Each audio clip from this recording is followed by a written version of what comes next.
அனைவருக்கும் வணக்கம். மனோ garden idea சேனலிலிருந்து நான் உங்கள் மனோகரன்.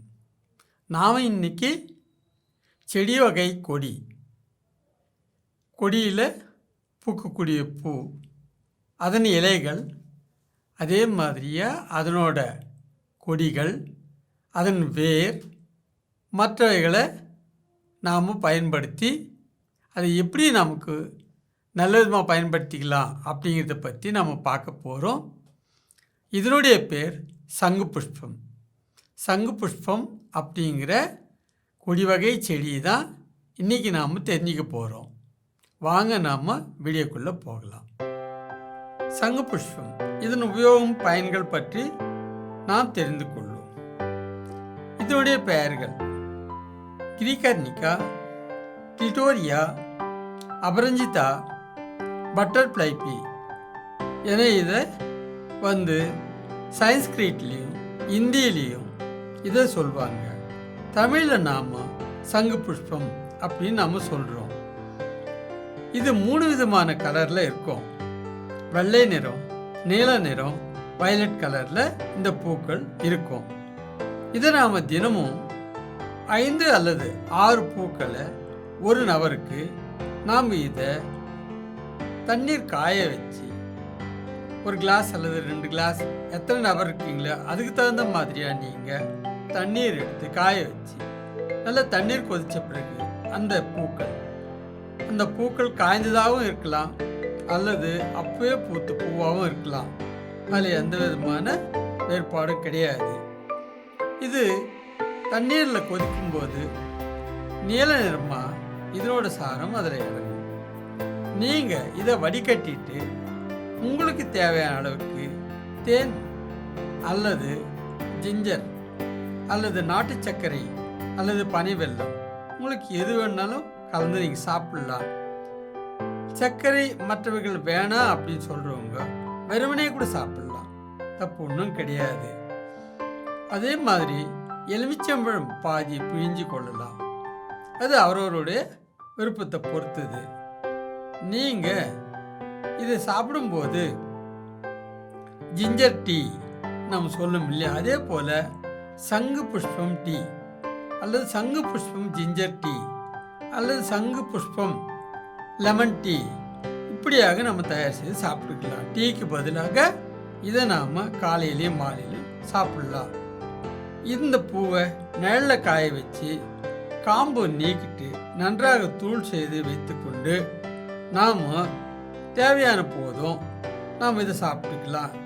டீ போட்டு சாப்பிடலாம்.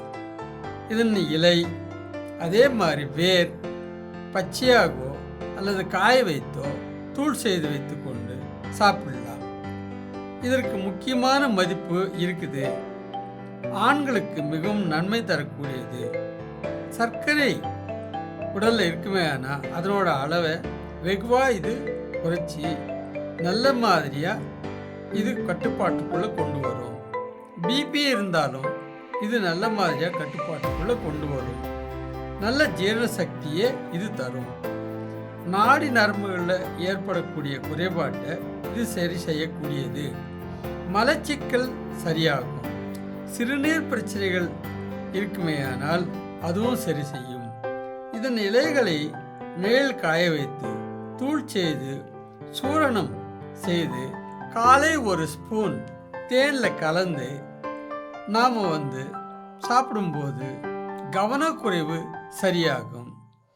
கழுத்தில் கணையத்தில் ஏற்படக்கூடிய வலி சங்கு புஷ்பம் டீ, அந்த செடியினோட வேறு பொடி செஞ்சு தேனில் கலந்து குடிக்க குணமாகும். சங்கு புஷ்பத்தில் டீ செய்து குடித்து வர வயிற்றில் இருக்கக்கூடிய அல்சர் குறையும். நம் உடலில் ஏற்படும் சிறு காயங்களுக்கு இதனோட இலையை அரைச்சி போட்டிங்கன்னாக்கா அந்த காயம் ஆறிடும். அதே போல் சங்கு புஷ்பம் தினமும் குடித்து வர புத்தி கூர்மை ஏற்படும்.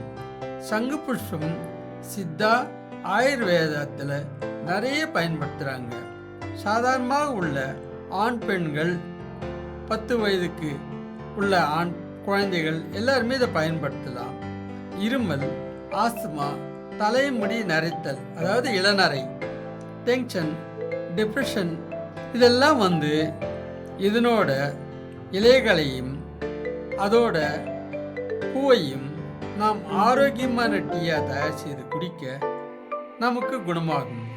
கண் பார்வை, தலைவலி, தைராய்டு இவைகளை இது சரி செய்யும். முகத்தில் ஏற்படக்கூடிய சுருக்கங்கள் இது சாப்பிட்றதுக்கு குறையும். இது வந்து இம்யூனிட்டி பூஸ்ட் டீ அப்படின்னு இதை சொல்கிறாங்க. தயவுசெய்து நீங்கள் உங்கள் பகுதியில் இருக்கக்கூடிய சித்தா ஆயுர்வேதா டாக்டர்ஸை கன்சல்ட் செய்து இதை அந்த அளவுக்கு பயன்படுத்தலாம் அப்படின்னு தெரிஞ்சுக்கிட்டு இதை நீங்கள் பயன்படுத்தணும். 8 வயதுக்கு உள்ள இருக்கக்கூடிய குழந்தைகளுக்கு பால் கொடுக்கக்கூடிய தாய்மார்களும் கர்ப்பவதியாக இருக்கக்கூடிய பெண்களும் தயவுசெய்து இதை பயன்படுத்தக்கூடாது.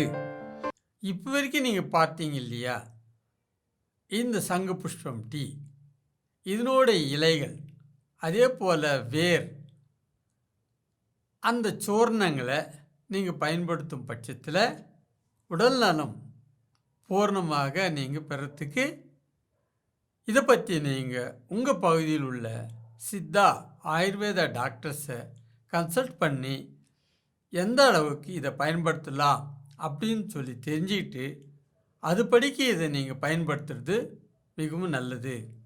குழந்தைகளுக்கும் தாய்மார்களுக்கும் பால் கொடுக்கக்கூடிய தாய்மார்கள், கர்ப்பஸ்திரீகள் தயவுசெய்து இதை பயன்படுத்தாதீங்க. மற்றபடிக்கு சாதாரணமாக இருக்கக்கூடிய ஆண்கள், பெண்கள், 10 வயதிலிருந்து இருக்கக்கூடிய பிள்ளைகள் அனைவரும் இதை நாம் காலை மாலை டீ போல் இதை பயன்படுத்தலாம்.